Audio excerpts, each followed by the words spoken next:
తీవ్రవాదుల కుటుంబాలతో సహా లేపేక తప్పదు. ఎందుకంటే వాళ్ళకందరికీ ఆ జబ్బు ఉంటుంది. మొన్న మనం గనక పాకిస్తాన్లో ఉన్నటువంటి వాడిని ఎలా అయితే టార్గెట్ చేశామో ఇప్పుడు అదే తరహా అట్మాస్ఫియర్ ఇంకో పక్కన అది మొట్టమొదటి నుంచి ఇజ్రాయెల్కి ఆ అలవాటు ఉంది. అందులో కీలకమైనటువంటి అంశం హమాస్ నేత సిన్వర్ వాళ్ళ కుటుంబాన్ని వరుసబెట్టి లేపేస్తున్నారు.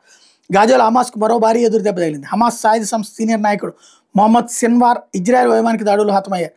ఇజ్రాయెల్ ప్రధాని బెంజమిన్ నెతన్యాహు బుధవారం పార్లమెంటు మేరకు ప్రకటించారు.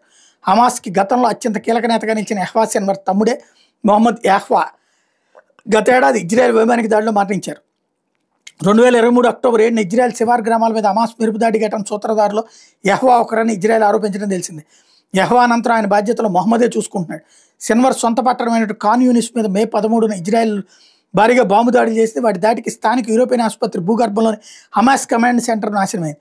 అందులో ఉన్న సిన్వర్ చనిపోయాడని సైన్యం చెబుతోంది. సిన్వర్ మరణాన్ని హమాస్ ధృవీకరించలేదు. అయితే మే 13 నాటి దాడిలో 6 చనిపోయారు, 40 మంది గాయపడ్డారని గాజా ప్రభుత్వం అప్పుడే ప్రకటించింది. నేను అప్పుడే చెప్పా, ఆసుపత్రులు వాటిట్లో పైకి ఆసుపత్రుల్లోనూ సాధారణ ప్రజలను పెట్టి వీళ్ళందరి కింద ఉంటుంటారు. ఇలాంటి దరిద్రులే అక్కడ మానవ కవచాలుగా సొంత ప్రజలనే వాడతారు అన్నటువంటి ఇప్పుడు అదే బయటకు వచ్చింది.